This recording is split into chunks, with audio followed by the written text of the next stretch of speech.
find us on YouTube. So that'll be a cool way for us to begin to engage with our patients. I'm used to having one in a program like this, and so we'll be able to post things, you know, like a cool new recipe, how to stay hydrated, which, by the way, before I forget, for those on YouTube or who were here last month, we talked about how to stay hydrated. This is the water bottle I was telling you guys about. I don't know if you can see, it's called Aqua Time. I found it on Amazon. I'm sure you can find it other places.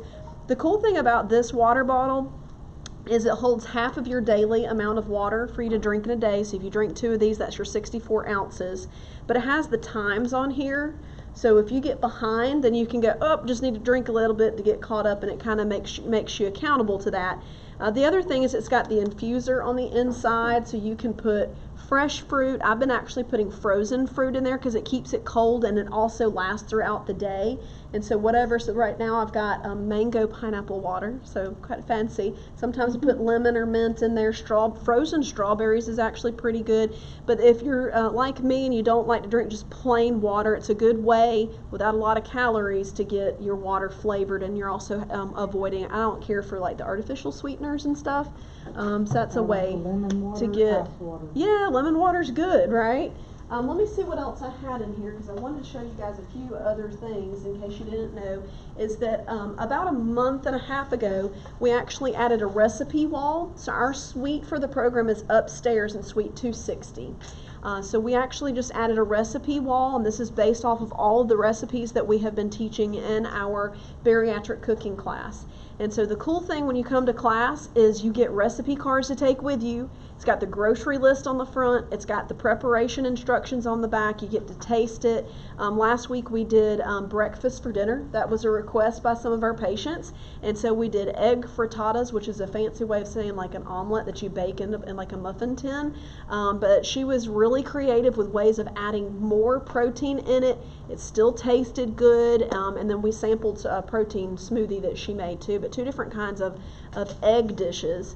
And so all those recipes that we're doing in the cooking class will end up on the recipe wall. So if you come here for a dietitian appointment, for support group, or for our lovely clothing closet that we're about to add, it's in the stages of being formed upstairs, but we have a whole room that's dedicated to a clothing closet for our patients. We're calling it the Berry Boutique.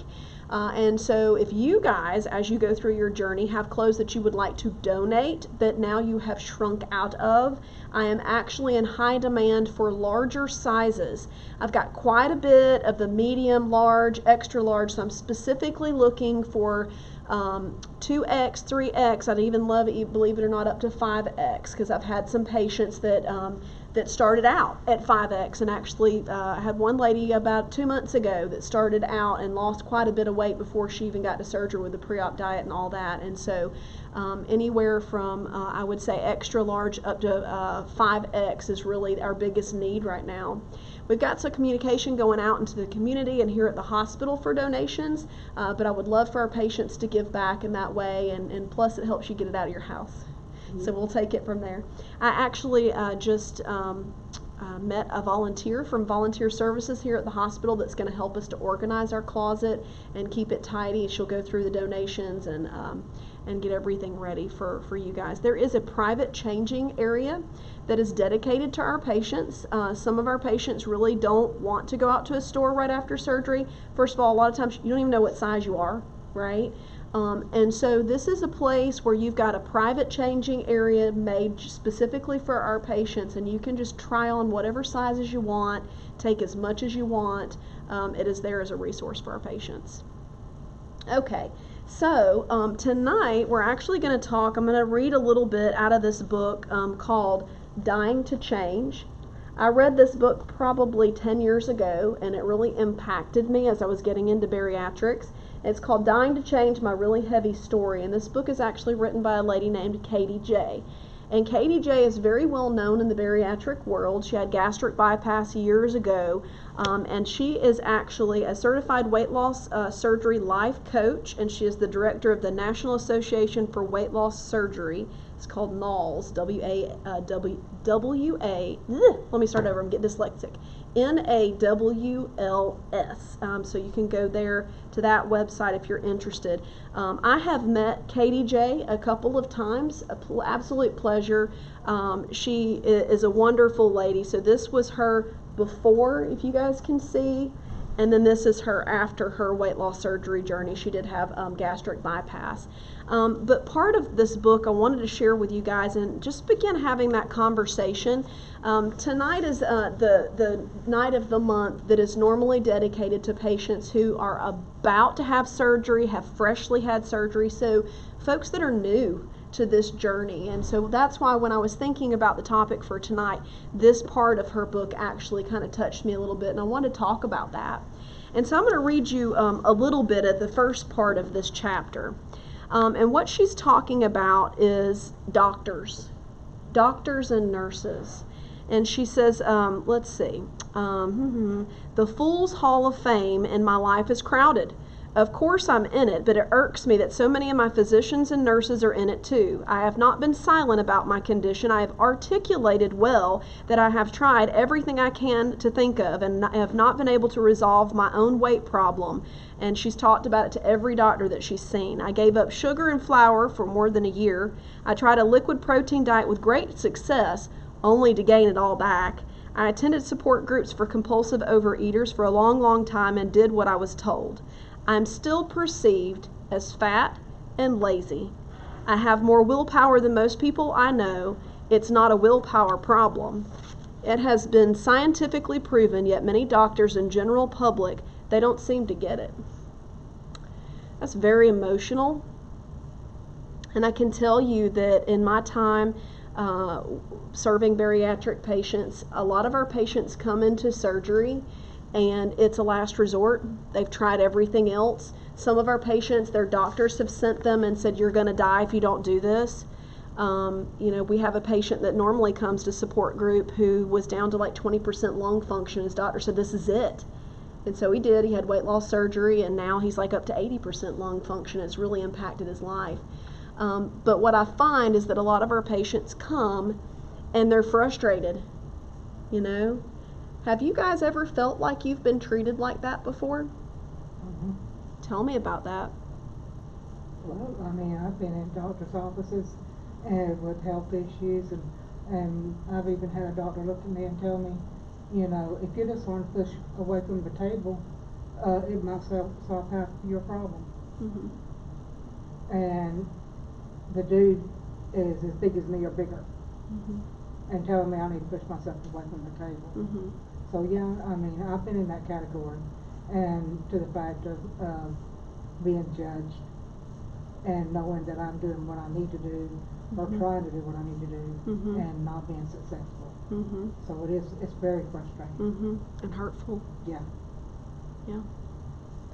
Well, you said that you'd experienced that before. Tell me a little bit, if you don't mind sharing. You don't have to. It's okay. So the good thing is that, when our patients come in, my hope is that our patients feel that this is a very non-judgmental place. I see patients for who they are, but I also see the potential, and so when I teach the informational sessions, I'm excited. And I'm excited when patients get excited because they're like, this is a new step for me, this is different, and it is. Weight loss surgery is very different than diet and exercise because you get a physical tool that you've never had before that is there to help you.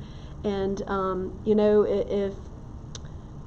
don't like to hear that saying, but I've heard that a lot, if you'll just push away from the table, right? Mm-hmm. And there's a lot that goes into obesity. It's not just about the food. No. There's so much more that goes into that. And the emotions behind it. Absolutely. The judgment that you have. Mm-hmm. And and you can't do anything about it. Mm-hmm. You have no tool to fight back with. Right. Exactly. You get tired of defending yourself. Mm-hmm. So finally you just close down. Mm-hmm. Until you get an option. And does it make you want to go at the doctor? It makes me want to hit the doctor. Let's not now. Come on. But right, and that's what happens a lot to our patients is that they develop distrust, and they no longer feel comfortable going back because they feel like they're just going to get another lecture, about weight. So here's another piece of her book. She says, would a smoker who has lung cancer choose the treatment that is 1 to 5% effective or the one that is 70% effective? That is why I've decided to have weight loss surgery. It's not that I can't lose the weight. It's knowing that 95% of people who lose weight don't keep it off. A much higher percentage of weight loss surgery recipients keep their weight off. So why wouldn't I choose this option with the better outcome percentages? Bear with me, this is good. Weight loss surgery is so drastic. I hear it all the time. And I talk about this in the informational session because people go home and they hear from their friends and family, that is so drastic. Do you really want to do that, right? I hear it all the time, and every time I think, why am I judged for not choosing the 2 to 5% solution? Why does the media portray weight loss surgery as so incredibly dangerous? Why is weight loss surgery coverage so biased that people jump to the wrong conclusion? And so what she's referring to there is that people do think that weight loss surgery is dangerous, but the reality of it is weight loss surgery is actually safer than having your gallbladder removed. That's statistical data, and that actually comes from our national database, the ASMBS. And so, I usually have the slides up there for seminar. But if somebody has their hip replaced, it's somewhere around 0.7, 0.9% mortality or death rate. But gallbladder is like something like 0.7, and weight loss surgery is less than that. And so it's safer, to have weight loss surgery than it is to have your gallbladder out. But people don't blink an eye at having their gallbladder out. But then there's 40 other chronic diseases that can be cured by addressing the weight issue. And so that's what she's getting frustrated at here. And then the other thing she talked about was the weight loss surgery coverage bias. And she's right about that. When I call sometimes to check people's insurance benefits for surgery, I'll ask the company, the representative, does this person have weight loss surgery? And she'll come, and you know what they'll tell me? Even if somebody does have coverage, they'll say if it's medically necessary. We don't do surgery for vanity. We do it because it's medically necessary. It's a medically recognized disease, obesity, right? So that's what she's referring to here. She says, I admit it, when I first learned about weight loss surgery, I didn't give it consideration. I knew Carney Wilson was having it, and I was surprised that she was broadcasting it live on the internet. I didn't think the topic was relative to my situation.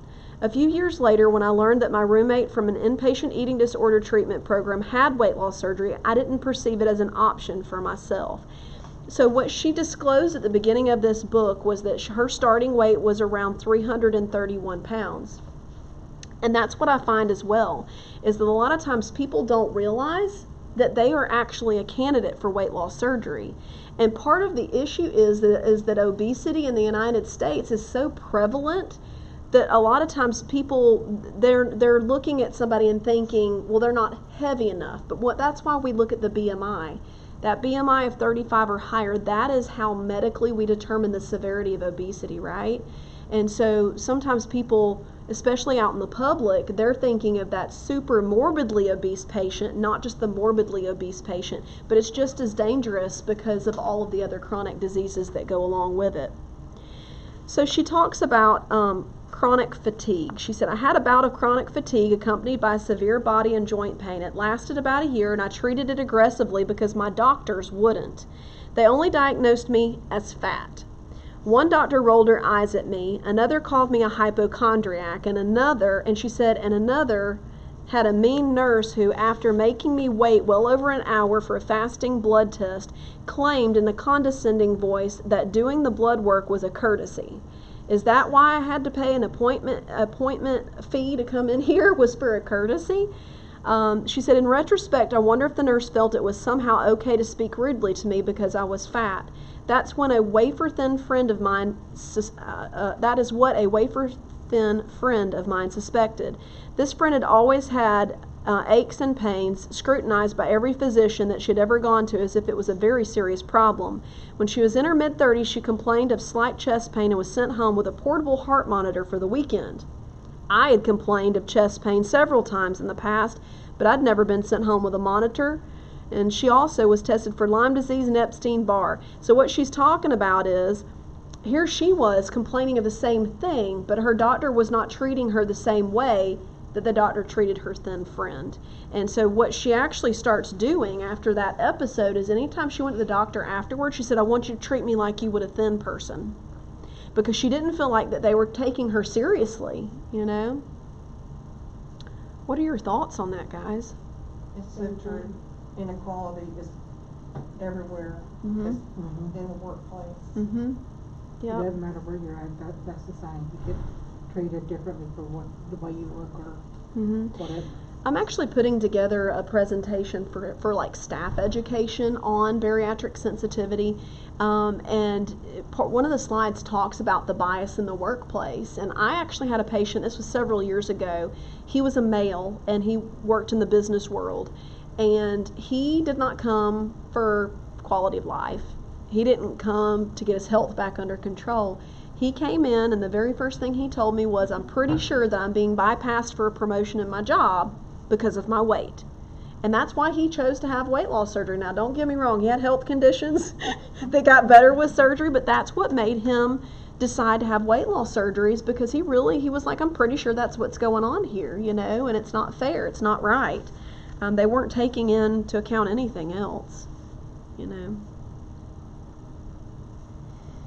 And that could be drastic to have to go that far. Mm-hmm. That's why I'm a first support person. Because I've watched her go through the same thing I went through years ago. Yeah. And even recently, in the last couple of years, I'm going through it now. And I said, you're going to die. Mm-hmm.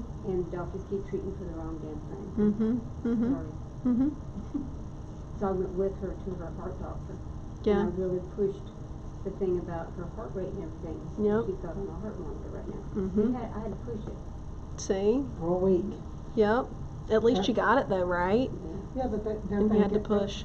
They took me off of some of my medicine that they think is causing it to do what it's doing. Because everything else that they've done, Mm-hmm. all my echoes and blah, blah, blah, blah, blah that they've done, Mm-hmm. everything come back good. Well, I'm glad that you were an advocate. The good thing is if you're pre-op, that's going to help you, because that's going to help to kind of be part of your pre-op clearance, right? Mhm. Before surgery, so that's important. Anything else that's coming up for you guys while I'm reading? I'm good. Let's see what else she said here that was I found like was really important. She said, I went to hear a speaker share her story about gastric bypass, and she said that once she made the decision to have surgery, she felt hope for the first time in many years. I feel the same way now. I can't imagine why such an important medical tool was never mentioned to me by the many doctors I've seen. It's one thing to be aware of treatment, it's quite another to have your doctor tell you that you need it and that you should pursue it.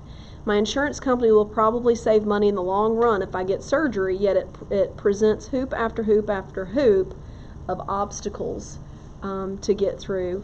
And I know that is an area too for our patients. One of the things that she said in there was she finally had hope. Did it feel like that to you guys? Like when you learned about weight loss surgery in the beginning, or when you came to a seminar? The light at the end of the tunnel. Good. Mm-hmm. What'd you think about it? It took me 2 years to get my husband on board. Mm-hmm.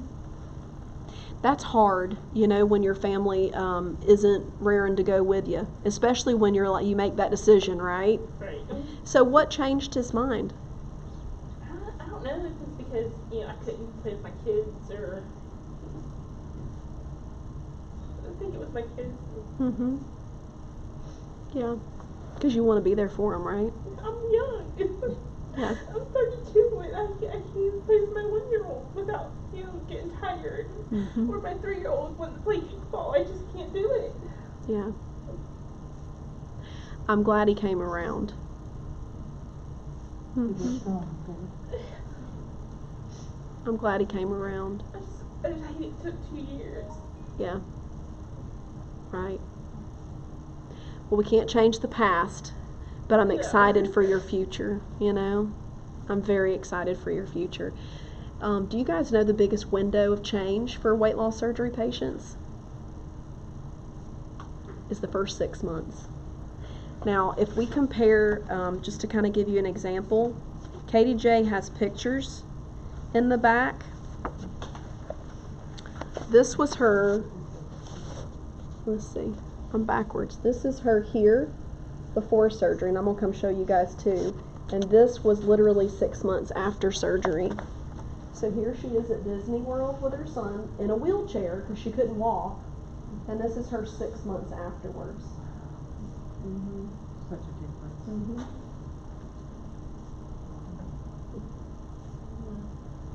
I say that because you need to figure out where you're going to be in 6 months. Because it's going to be a big difference. Yes, physically, but mentally, here she was before. This was just 6 months, and then later, afterwards.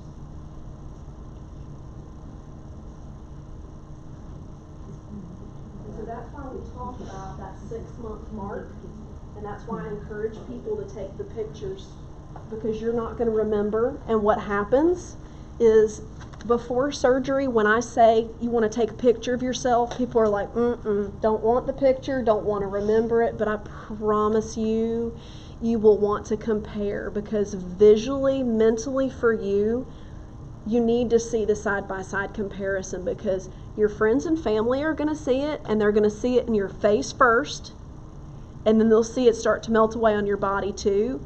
But it's going to be harder for you because you're looking at yourself every day in the mirror, right? And so for you to be able to see the difference, and what I tell people to do is to stand this way facing the camera, and then to stand sideways, and do it in front of a door so that you can see, the width comparison. But in 6 months, I want you to come back and share what you're able to do with your kids, because it's going to be very different for you. Some people do it because they want to be able to play with their kids. I have people that wanted to get in the floor and play with their grandkids, or wanted to travel after retirement and things like that. I had one patient, and I can't remember if she had the sleeve or the bypass, but I remember she worked at the hospital I was working at the time, and she was about to retire. She's like, I'm getting this surgery before I retire while I'm still working here because I want to be able to go and travel, right?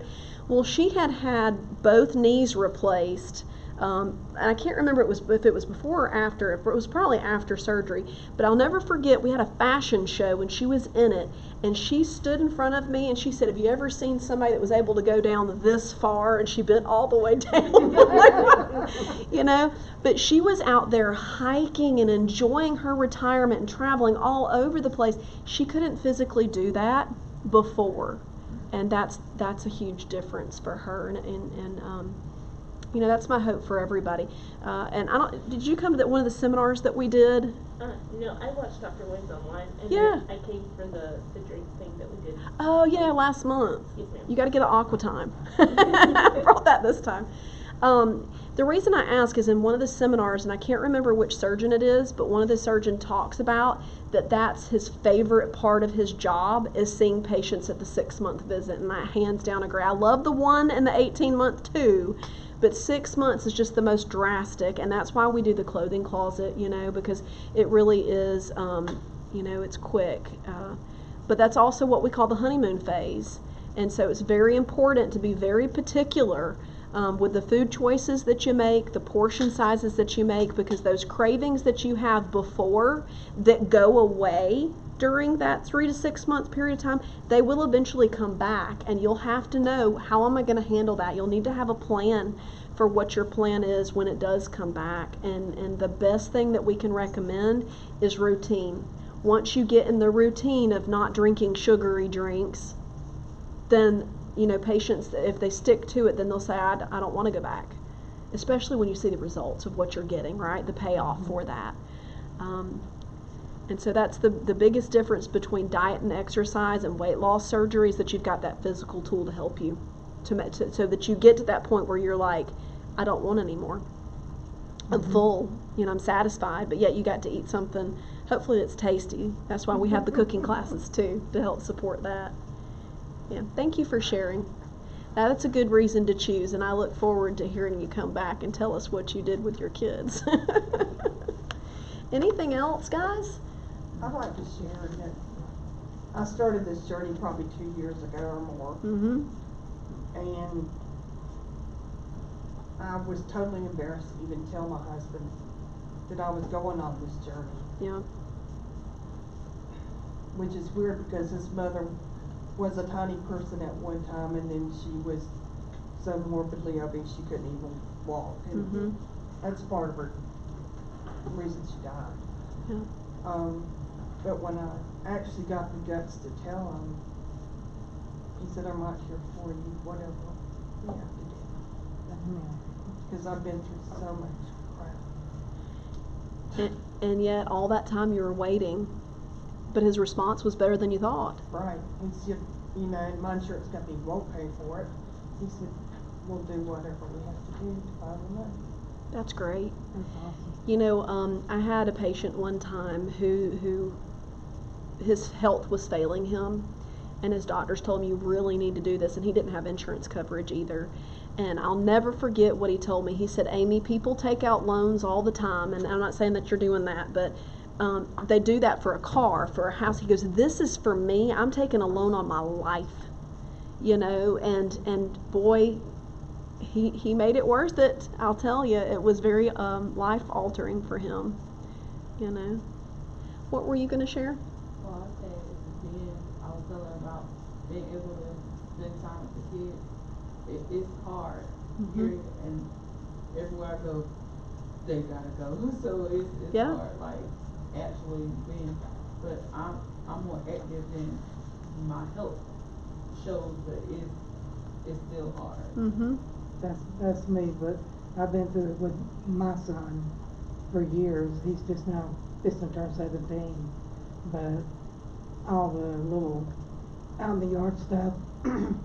My husband, ex-husband, had to do all that. I mean, because I couldn't get out there, I couldn't stand the heat. I couldn't stand to, you know, to do a whole lot unless it was indoors somewhere. Yeah. You know, and of course, he wanted to be an outdoor child. He didn't like playing video games. He'd rather be outside digging in the dirt or whatever. Mm-hmm. And I missed out on a lot of things, you know, over the years because of this. You know, I wished I'd done it sooner. Mm-hmm. So I would have had that opportunity to with my family. Absolutely.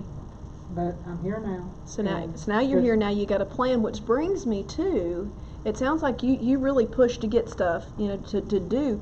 But here's my question for you: if you know that 6 months is the greatest opportunity for weight loss, right? And we want to maximize that, and I don't know where your surgery dates are, but where do you think you'll be in 6 months after surgery? What would your goal be? Because here's the thing to think about, right? In our society, we reward things with food.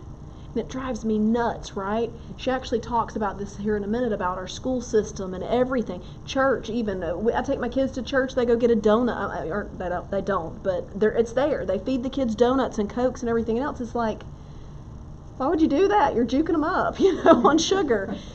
But instead of rewarding yourself with food, what would you choose to reward yourself with? Clothes. Cute Clothes, okay. Not the Everybody plus says size clothes. Clothes are really like Vacation. A bathing suit I'm not embarrassed to wear. Good. Mhm. Yeah. something to show us off. Uh-huh. Okay. You know. So I like these ideas, and I want to plant a seed in your mind to start thinking of how you will reward yourself. You know, I've had women that at 3 months went and got themselves a massage because that was their reward for whatever they had achieved at that point, their milestone. But be thinking about that because you want to recognize it. It is something to celebrate. And so be thinking of what you want to do for those milestones, whether it's once a month or every 3 months or a certain amount of weight or whatever, or a size of clothes you get into that dress or whatever it is. Start thinking about how you will celebrate those milestones because it's a special time and you want to savor it, and you also want to give yourself something to look forward to, right? And also, in those moments, remember how I told you there's that honeymoon period, and sometimes those cravings do begin to come back. So, you know, we have that hunger hormone ghrelin in our body that makes you feel the sensation of hunger. It's altered when you have weight loss surgery, but it does begin to come back, and it's different for everybody when it does. And so sometimes if you've got that goal and you know that this is something I'm going to do when I hit that mark, you need to be able to remind yourself in those moments when you have those cravings come back, that's not going to get me to my goal, and be able to look forward to that. Okay, so this one, she says, Americans love to eat sugar and junk food and still do it all the time. I can't seem to stop eating the things I think I won't be able to have once I have weight loss surgery. Today it was a fried egg sandwich. Actually, I'm not sure I'll have to avoid fried egg sandwiches after surgery, but I suspect they won't be the #1 meal recommendation. What do you guys think? Can you have a fried egg sandwich after surgery? Maybe the fried egg. The egg, because it's protein, right? Avoid the bread. So you can still have some things. You're just going to change how you do it. I know what it's like to have to avoid certain foods. Part of the reason I put off dieting again is that it's so hard to be confronted day after day with food items I cannot or should not eat. And again, that's why we do the cooking classes. I'll never forget, I had a security guard one time who was a patient of mine, and he actually began to love to cook. And I'm like, tell me about that. And he says, well, if I can only eat small portions, I'm not going to eat something that stinks. He was like, I want something that actually tastes good. And so he really started experimenting. And you guys, here's another thing to look up online if you're interested. There's a guy out there in the bariatric community. His name is Chef Dave. He had weight loss surgery, gosh, it was probably 15 years ago at this point. But he was a chef by trade, had weight loss surgery, and then became a very famous bariatric chef. He's got cookbooks out there on the market. He's a wonderful guy, but that's something that he did too, because he wanted his food to taste good, and your food can still taste good. You know, you'll tweak what you do. And the idea is that if you feel like there's something that you crave, that like that's your weakness, figure out a different way to do it. So whether it's soda or sweet tea, you were here for the water enhancer one, we had some substitutes for like sweet tea flavors, but it doesn't have all the sugar in it. And that's something that I find that our patients do better with. If they find something that they just have to have, figure out a substitution for it so that you don't feel deprived. For more than a year, I took appropriate food with me everywhere I went, even to business luncheons at which cheesecake was served. Boy, did I get some strange looks. It was hard to watch others eat things I shouldn't, considering that only 2 to 5% of dieters keep their weight off. It's easy to see deprivation is a big issue. Self-denial is not a popular part of our fast food credit card culture. And she's right. You know, when you feel like you're depriving yourself, sometimes it makes you want that thing even more. And so the idea is that we're switching up what you do, and we're finding alternatives for it. So you'll hear us when we get closer like to holiday season and things. We'll talk about tips and tricks and how to navigate social events and things like that. And so some people will actually eat before they go, so that because they know that there's not going to be anything that's going to support, you know, their weight loss goals there anyway. But when we think about things like Thanksgiving, right? Can you think of something that would be the first thing that you would want to put on your plate after weight loss surgery? Think about what that spread looks like. What could you do that would support your weight loss goal that would be there? Just turkey. Just turkey. Turkey. Okay. What else? Well, you could do mashed potatoes with cauliflower. Cauliflower, mashed potatoes, a little bit. Yeah, okay. Wait, you said vegetables. So like green vegetables, right? And then a little bit of carb. Okay? So the protein, then the green vegetable, then you can still navigate it, and you can still have, like, if that one thing's like your cranberry sauce or something, hopefully it's like the low sugar kind, but you can still have a bite or two. The idea is that you're starting with the protein, you're getting your vegetable. By the time you even get around to that area of your plate where the carb is, you're not going to have much room. You get a bite or two, you tasted it, been there, done that, you're good, right? Thanksgiving gets here, I'll be on my liquid diet. You know what? I actually had a guy who had his weight loss surgery over Thanksgiving, and he froze his turkey and saved it for later, you know, what he really wanted to have. He froze a meal so he didn't feel like he was left out. Thanksgiving, huh? Okay. Turkey broth. I can see it now. Yep. I told everybody, y'all cooking this time, not me. Yep. Okay, here comes the school part. Mike and I recently decided to put her son Barrett in school because she was homeschooling him for a couple of months of the school year because of my poor health and other things. Barrett's school smells like sugar.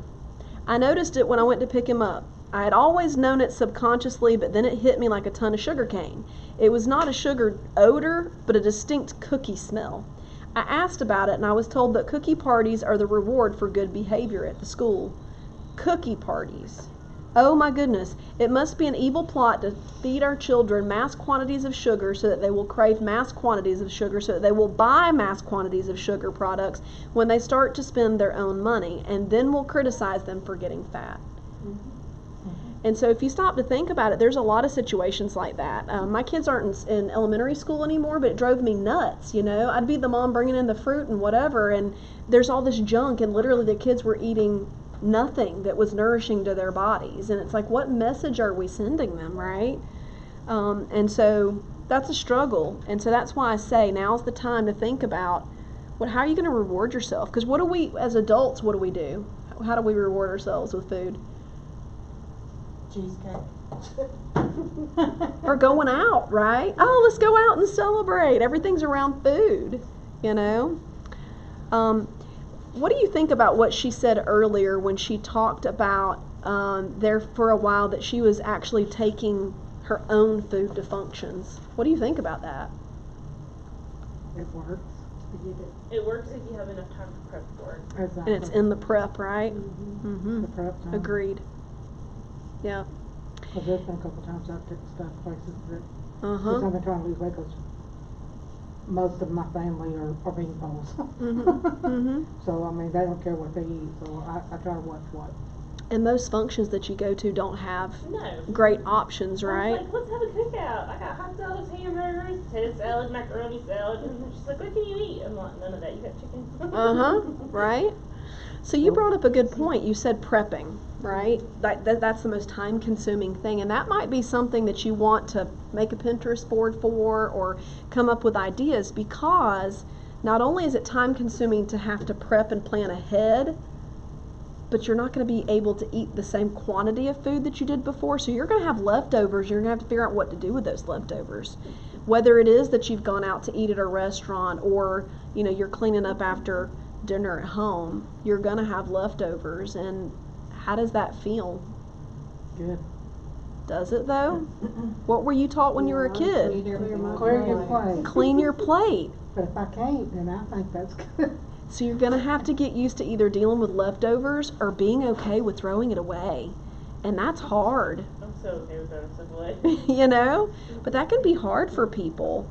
But you know, I've heard several patients tell me that if they were tempted by something, there was somebody here that shared at support group a while back that, and I don't think her coworkers knew. Some people choose to tell people that they're having weight loss surgery, and some people just keep it to themselves.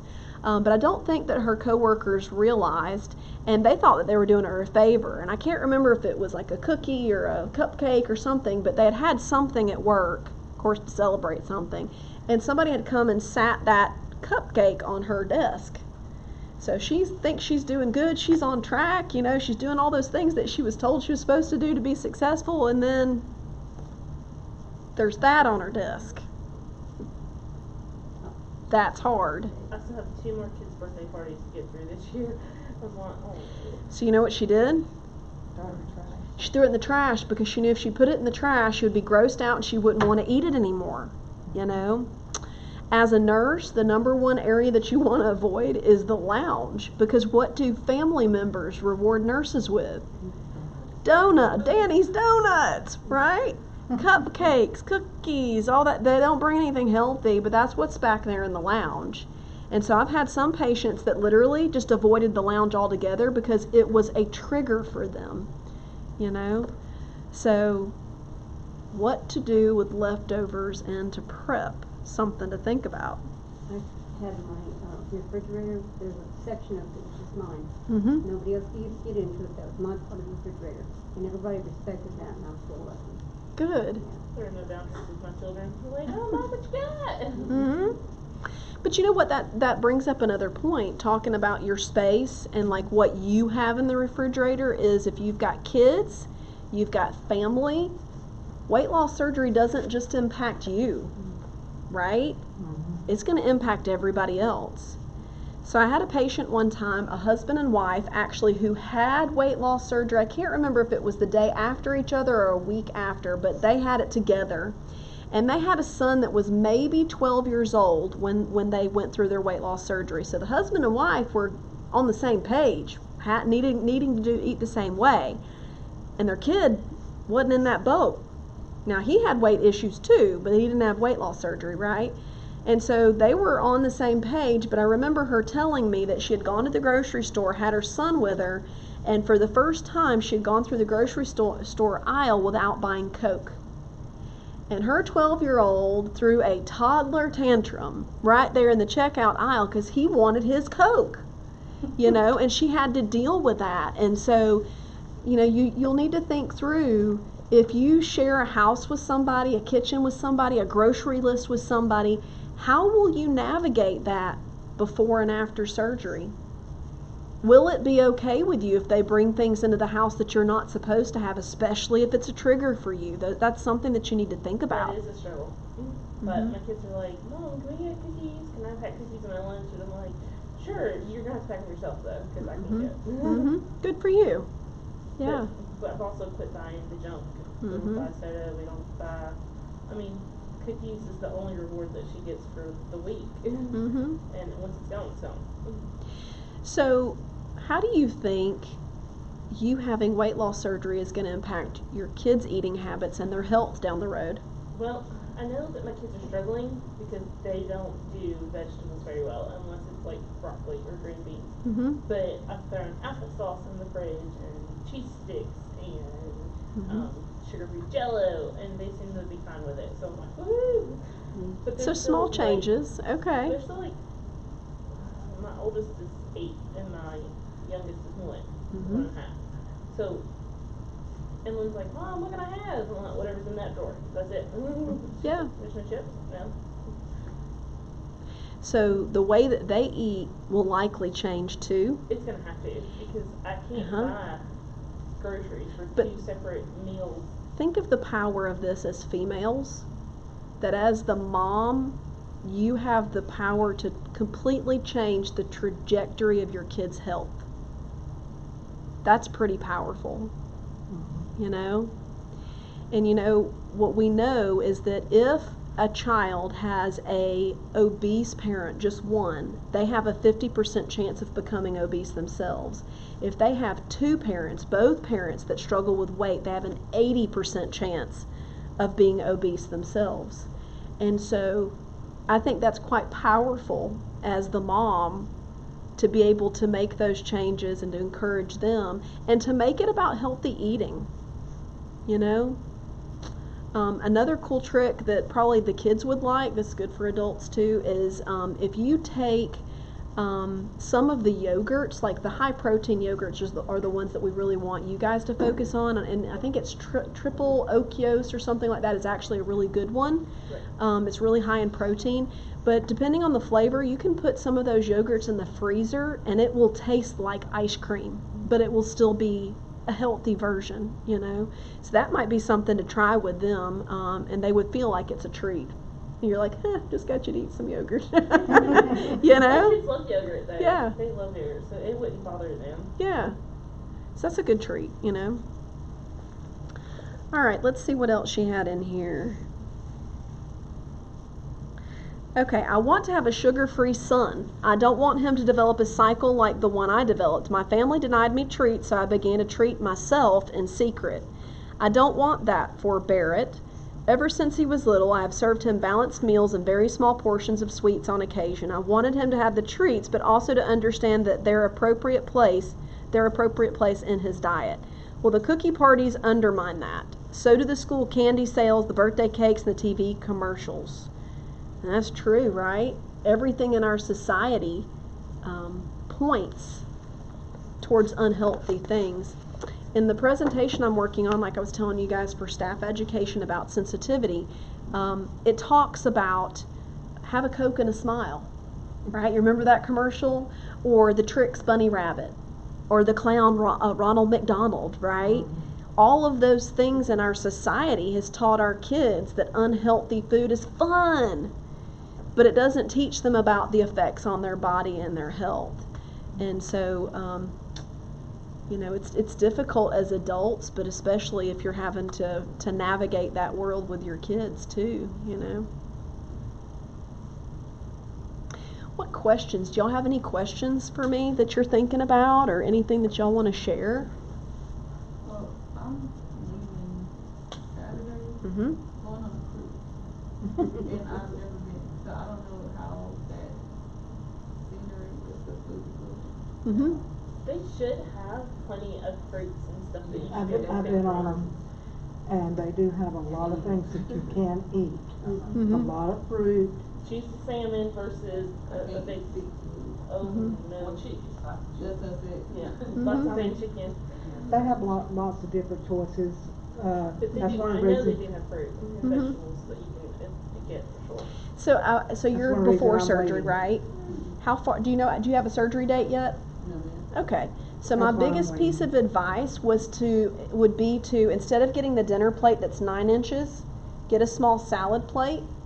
The reason I say that is because we eat with our eyes first. And if you have a smaller plate and you put your food on it, it's going to look like a bigger portion.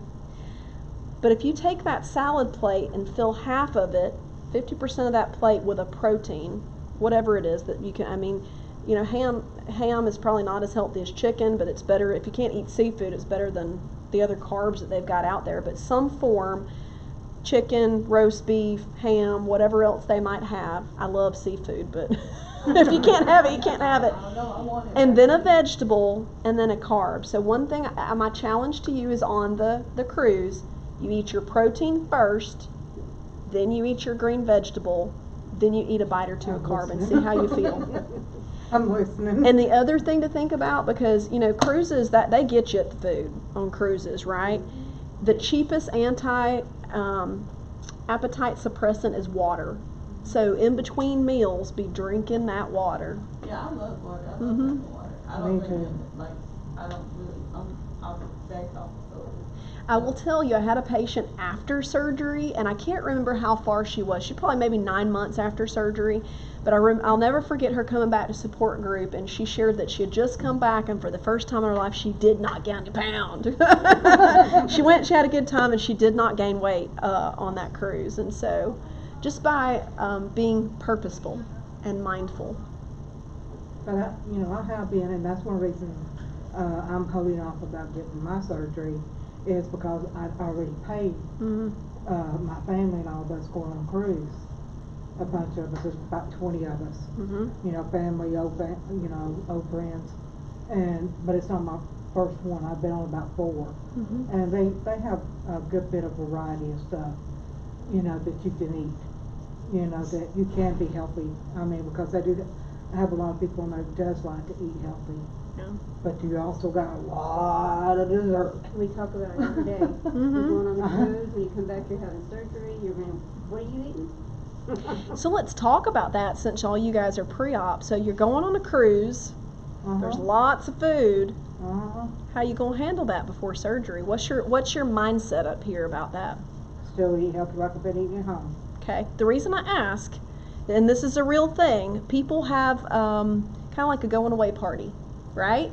Because their mindset is, I'm not going to be able to have this I'm not going to be able to have this after surgery, and they give in, and they can binge on different things like that because they're like, that's my thing, I'm going to eat all I can until I get to the surgery date. But I want you guys to think about this. Those of you who didn't come for the pre-op class, I have a picture, actually. Let's just pull that picture up while we're thinking about it. Let me show you why we do the pre-op diet. So, the picture on the left is a liver and this huge fat pad that is surrounding it. Like, you can't even get up underneath the liver because it's attached up here. As our patients go on the liquid diet, this fat pad melts away. And so if you see this one, you see the very well-defined line so the surgeon can go here and lift it up. So the reason we put our patients on a pre-op diet is it shrinks that fat pad. So yes, you lose weight on the outside, but more importantly, health-wise, you lose weight on the inside too. And so I have a friend who had the sleeve gastrectomy, I think it'll be 10 years in October this year. And she said the only reason that I was able to stick to my pre-op diet was the picture of that liver, because I was in my head thinking about all that fat melting away, you know. But that's why I ask, is you got to go into it with an idea of how am I going to handle this, you know? Because what you don't want to do is to gain weight before weight loss surgery, right? Right. Because how are you going to handle it after you have surgery? Now's the time to change that mindset of how you think about food. Have you ever heard patients, and I don't know how many weight loss surgery patients you guys have been around, the more you come to support group, the more folks you're going to meet. But have you ever heard the change in mindset of living to eat versus eating to live? And that's a real thing for our patients, is completely changing that relationship with food and thinking about food in a different way, thinking of food of how am I going to nourish myself instead of how am I going to address my stress or my emotions and things like that. Yep. I can't wait to hear about your cruise and how you do. I like now, like even before I went into the thing, it was I barely eat, and because I have issues with my stomach. Like when I eat, I'm in the bathroom, or if I eat, I'm vomiting, and it's just been like that for some years. So now that when I try to eat, I try to like little bitty bites, period, just to see to put something on my stomach, not eating, because I'm at work different hours, up to 36 hours sometimes, so it's different. So if I take a bite of something, I'll just like, okay, when I'm at home, I'll just like eat Jello or a fruit cup, something, or an egg, even if I find some chicken or something like that. And it's just like maybe one piece, because I can't indulge, never have been able to indulge in food, because my stomach's the way it's set up. One of the thing I learned the most in the first few months was to chew my food.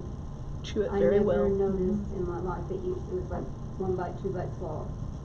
And your stomach fills up too fast for one thing. And the doctor was like, chew it 10 times. I never found anything so hard in all my life as to chew my food. I can't do that. I chew and I'm like, this texture in my mouth, I'm about to get sick. I can't do it. I'm like, I chew as much as I can, but I'm like, once I realize that I've been gnawing on this piece of chicken for so long, I'm like, this is mean. I don't even want it anymore. I found a lot of foods that I didn't know I didn't like. I thought I liked all food. And I'd be chewing, but that's because I don't like that. And all of a sudden I found out there were food I didn't like. And Patients say that their taste buds change after surgery, and what they crave or what they enjoy changes. And it took me longer to eat, so that 20 minutes caught up with me, and my brain said, "Hey, you're full. You're drinking. All right, we've had enough." Yep. The works, the chewing for a lot. You know, I'm sitting through that. That helped me the most, was learning to chew. Right.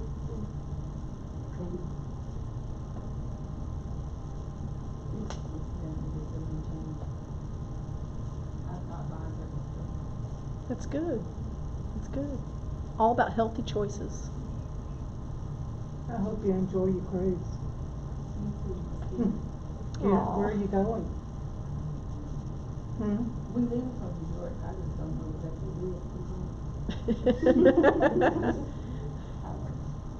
Mine's going to be Cosmo, Mexico. I can't remember now. Cosmo, Mexico is one of theirs. So we always go there. But we're doing 3 other stops than what we've done before and stuff. So it's going to be different this time other than the one. So I'm excited for that. That's why I chose the weight, because I was like, I know I'll eat healthy. I always eat healthy when I go on it anyway. I don't binge. I still try to watch what I eat and choose healthy. I'm not saying I completely, Sure. be honest, but I do try, and I do try to watch. Mhm. But, that's why I chose, because I don't want to be stuck out in the ocean and Mhm. end up doing something wrong Yeah. and can't get back home to the doctor. So I'm like, I'll wait till after my, do my surgery We after. really talked about that a lot, Yeah. a lot. Because I really wanted to do it Smart. and look good before. But, And I'm a tough coach. I really am. Have you guys determined who your support person is? I have Good. Good. one just had surgery last year. Do you all have primary care doctors already established? And have you had that conversation with them yet? Are they supportive? So that's part of that's another reason why I wanted to read this section too, is it sounds like the doctors that she talked to really weren't big fans of bariatric surgery, and that is something that in our profession that we need to work on, because honestly what it is, it's a lack of knowledge. My You know. issue is go back. Good. Because I tried the first time, but I ended up having an issue with me, so I Yeah. didn't go through it the first time. But Mhm. second time around, it was like, you need to go back. Well, if you need recommendations, anybody needs recommendations for primary care that do support, let me know, because when you go through the process, you will need a letter from your primary care doctor that says, I'm aware that they're having surgery, I'm supportive. We do that on purpose because when you do go back to your primary care for a sickness or for a well visit, we want it to be a comfortable visit and an environment that you feel comfortable going back in, and somebody who is going to be open to learning, how do I take care of this person? Oh, I can't prescribe them steroids or NSAIDs or, and to coordinate with your blood levels and things, your labs. My cardiologist supports me. Good. my primary doctor, she's pretty open. She's, like, well, good for you. Yeah. Believe me, I'm here, and they've gotten stuff, the Yeah. doctors have already from her. She seems to be open about it. Good, I'm glad. Once some of these providers out there get some patients back into their program that have been really successful with weight loss surgery, hopefully they will change. But unfortunately, what they don't understand is some patients leave them because they're not supportive. And it's like, well, if you're not going to be supportive, my goodness, it helps to treat 40 other chronic diseases. Why would you not support that, So. All right, guys. Well, we're out of time. I'll be here for a little bit if anybody has questions.